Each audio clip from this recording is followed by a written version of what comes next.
Eh bien, bienvenue encore une fois à tous ceux qui n'étaient pas avec nous tout à l'heure pour cette nouvelle émission de Toile de fond consacrée à l'art vu par les artistes eux-mêmes. Pour une fois, pour nous parler de ce problème, un invité, un artiste, Gérard Gachet. Gérard Gachet est né en 1935 et vit à Strasbourg depuis plus d'une vingtaine d'années. Il est actuellement professeur à l'École des Arts Décoratifs à Strasbourg.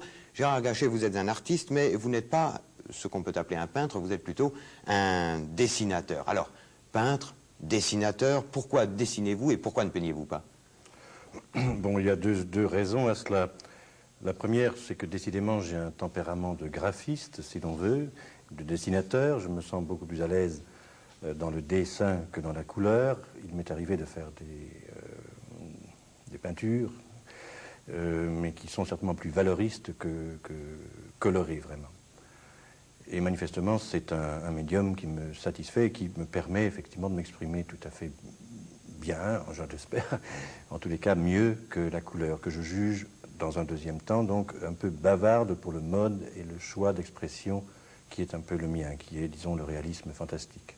Vous êtes donc un dessinateur. Pourquoi uniquement le noir et blanc? Parfois, on le verra peut-être tout à l'heure, parfois un dessin, ce qu'on appelle aux deux crayons, c'est-à-dire, bon, je suppose que vous allez me l'expliquer, vous utilisez un papier teinté, cela, vous oui. marchez sur uniquement deux couleurs. Alors, pourquoi finalement uniquement le noir et blanc? Le dessin a toujours été un peu le parent pauvre de la peinture, il ne faut pas l'oublier, jusqu'à qu'on s'aperçoive qu'il était tout à fait chargé d'un mode d'expression qui est très particulier et d'une finalité qui lui est devenue propre au cours de l'histoire de l'art. Et donc, il n'est plus ce qu'il était, cette espèce de parent pauvre de la peinture. C'est-à-dire la première démarche du peintre est d'abord de dessiner, quoi. Oui, alors il était dessin, EIN en quelque sorte. Puis il est devenu, il a acquis en quelque sorte ses lettres de noblesse, pratiquement à partir de la Renaissance, en même temps que la gravure, qui a eu son essor à ce moment-là. Et le goût du public s'est trouvé orienté vers ce choix du noir et blanc, qui était techniquement le plus intéressant et qui permettait un certain style et une certaine utilisation des thèmes, et qui, bien sûr, a assez naturellement amené le goût du public vers le fantastique. Le fantastique et le noir et blanc... Le fantastique, si vous voulez, on en parlera tout à l'heure, oui. Quand on parlera des thèmes de vos tableaux. Pour l'instant, restons, si vous voulez, dans le domaine technique. Le dessin, on peut dessiner avec pratiquement n'importe quoi. On peut dessiner avec un crayon, on peut dessiner avec une plume. Bon, vous avez commencé, j'allais dire, c'est assez curieux, avec le stylo à billes. C'est pas courant, d'abord. Non, c'est pas courant, mais en fait, lorsqu'il s'agit d'inventer, comment dirais-je, des images qui sont souvent le résultat d'une rêverie ou d'un écho d'imagination, il est intéressant de pouvoir les transcrire assez rapidement, et le dessin le permet. Et le stylo à billes permet d'avoir un trait plus fin, peut-être. D'une part, mais également des rendus techniques qui sont plus souples que le trait, qui peut être quelquefois assez raide, assez sec, comme un trait. Au niveau du moelleux, bien sûr, il s'agit d'en rajouter quelques-uns pour obtenir des valeurs. Et le stylo à billes permet un assouplissement de ce trait et permet donc des variations. Vous auriez pu faire de la gravure, alors. Oui, la gravure est certainement une des approches intéressantes que j'ai également essayé. Et finalement, j'ai fait par la suite plutôt de la lithographie, qui se rapprochait, elle, plus précisément du dessin. J'ai commencé par le dessin, le stylo à billes, bien sûr. Puis j'ai essayé différentes techniques pour m'obliger à imaginer de façon différente, varier à la fois les plaisirs, comment dirais-je, formels, et également les inventions qui sont assez souvent liées à ces expressions formelles. Quand vous parlez d'invention, je suppose que vous pensez à ce qu'on appelle l'aérographe. Entre autres. Alors oui. Qu'est-ce que c'est? Depuis quelque temps, certains des dessins ici sont des aérographes. Oui, par exemple, ce dessin-ci est un dessin commencé à l'aérographe. Au départ, c'était une technique qui permettait la retouche photo. Ensuite, c'est devenu une espèce d'expression à part entière. Tout le monde a vu le film Alien et les dessins à l'aérographe de Giger, c'est devenu donc un mode d'expression qui est tout à fait, en quelque sorte. Oui, oui, il y a un compresseur, un tuyau et une sorte de pistolet à peinture. Et le jet qui sort, qui est un mélange d'air et d'encre, permet, lorsqu'on travaille très près, d'avoir un trait relativement fin et chargé d'encre. Et bien sûr, si on écarte ce pistolet à peinture, cette buse, on obtient un flou plus ou moins précis, plus ou moins moelleux, etc. Autrement dit, beaucoup plus de possibilités que le crayon, que la pointe sèche. Certainement, parce qu'en plus, on peut ensuite revenir avec des rehauts de couleurs, reteinter le papier, etc., revenir également avec des blancs. Ça se traite, ça va certainement un peu plus loin que le dessin simplement, je veux dire. Ça permet des techniques plus élaborées. Avant d'aborder vos thèmes, c'est-à-dire le dessin même, ce qui est exprimé, ce qui est dessiné, on peut parler peut-être d'un problème qui touche un petit peu tous les peintres, c'est celui du cadre, c'est-à-dire un plan défini dans lequel le peintre exprime quelque chose. Chez vous, c'est assez structuré, bref, c'est bien situé, bien défini géographiquement sur la feuille de papier. Pour parler de cela, il faut également sans doute parler de l'invention et de cette dualité entre l'invention, enfin entre le fond et la forme, si vous voulez. Et j'ai toujours essayé de préparer, en quelque sorte, de faire le lit de l'invention en essayant de structurer d'une façon tout à fait schématique mais précise le type d'émotion que je voulais faire passer. Disons, si vous voulez, on peut faire une sorte de canevas rapide de la succession des événements qui partent de l'idée à l'élaboration d'une œuvre d'art. Il y a bien sûr d'abord l'idée, c'est-à-dire c'est une rencontre souvent inopinée et hasardeuse entre une image, j'allais dire un flash, quelque chose qui me parle profondément, et en tous les cas déclenche chez moi un intérêt, et ensuite il y a une élaboration qui se fait sur deux plans. D'une part, la mise en place qui va inclure une espèce de géographie scénique, une sorte de théâtre, une dramatisation de cette idée. Cette idée, bien sûr, va amener des connotations qui vont la nourrir ou qui vont, au contraire, jouer par contraste. Et enfin, le côté purement technique. Et bon, le côté technique qui est la mise en place des différentes structures devant aboutir à l'objet fini, en quelque sorte, au dessin terminé.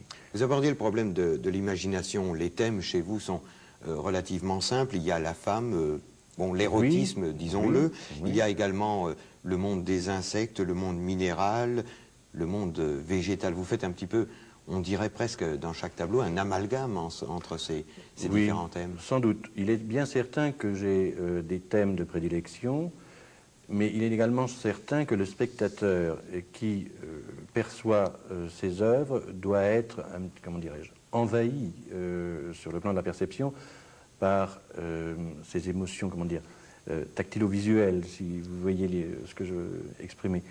Parce que je crois que c'est tout à fait important que la lecture se situe sur deux plans, en quelque sorte. Sur le plan métaphorique, c'est-à-dire l'idée, et sur le plan immédiatement visuel et perceptible, qui est cette satisfaction dont je viens de parler, qui est le plaisir pour moi de dessiner et pour le spectateur de trouver des matières, des structures et des morphologies qui sont suffisamment suggestives pour son imagination. Eh bien, écoutez, pour mieux comprendre ce que vous venez de nous expliquer, je crois que le plus simple est encore de regarder de plus près, et en suivant vos explications, le tableau qui nous sert de toile de fond. Alors, si vous voulez, on va aller vraiment le disséquer.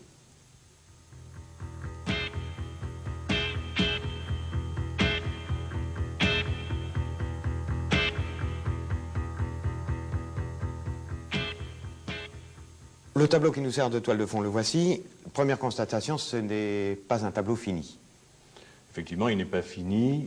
J'ai travaillé depuis 1 mois dessus et je voulais l'apporter à l'émission. J'ai pensé que c'était... Qu'est-ce qu'il représente? La première image qui a déclenché ce dessin était une gravure du XVIe qui représente un moine et une religieuse surpris par un militaire. Vous avez 2 éléments qui sont ici, qui amènent une certaine assise à la construction.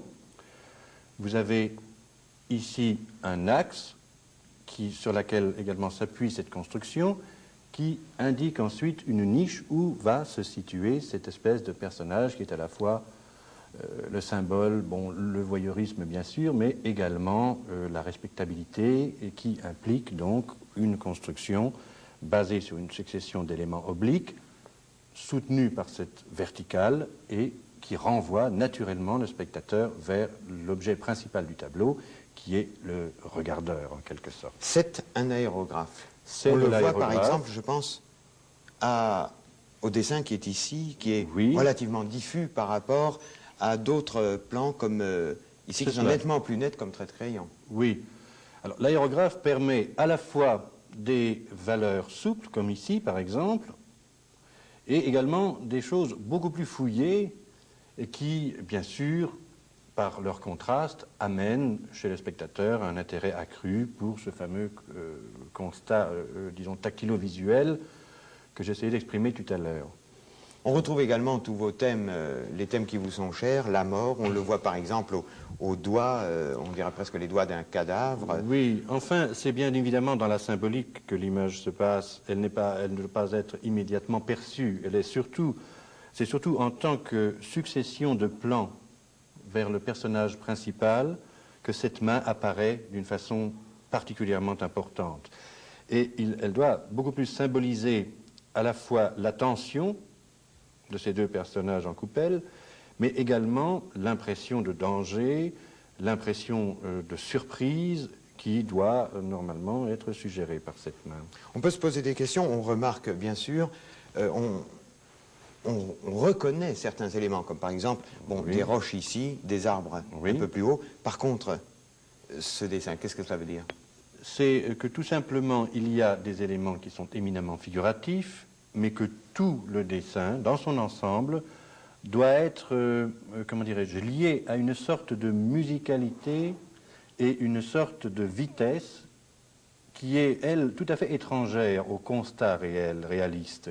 Il y a deux plans, en quelque sorte. Le plan du constat réaliste, comme je l'ai dit, et puis cette espèce d'impression de fuite qui est un peu ourobore, qui se referme sur elle-même et qui amène une succession d'ellipses et de courbes qui doivent donner une impression refermée, une impression et de tension et d'enfermement des personnages dans cette tension-là. Est-ce que vous savez exactement ce que vous allez dessiner un peu plus tard? C'est-à-dire par exemple ici, par exemple un peu là-haut. Est-ce que vous procédez par intuition ou vous avez déjà tout un Oui. système préétabli? Il est bien évident que compte tenu de cette technique qui ne permet aucun repentir, il me faut absolument savoir exactement où vont se situer les différentes parties du tout, si je puis dire. Leur place relative, leur fonction et leur approche dans cette espèce de dramatisation et dans cette notion de conflit. Il est bien certain que des détails de ce style, par exemple, n'ont pas été imaginés complètement. C'est lorsque je travaille à l'aérographe que cette image apparaît. Mais il est bien évident également que toute la composition est préétablie. Alors une dernière question que je pourrais vous poser, c'est celle que je pose un petit peu à tous les peintres invités de cette émission. L'art tout court, qu'est-ce que c'est? Eh bien, Pline disait, l'art c'est la métaphore. Je ne vois pas d'autre explication à l'art. Eh bien voilà, c'était Toile de fond avec Gérard Gachet. Prochaine émission le 2e samedi du mois prochain. Autrement dit, le 8 mars prochain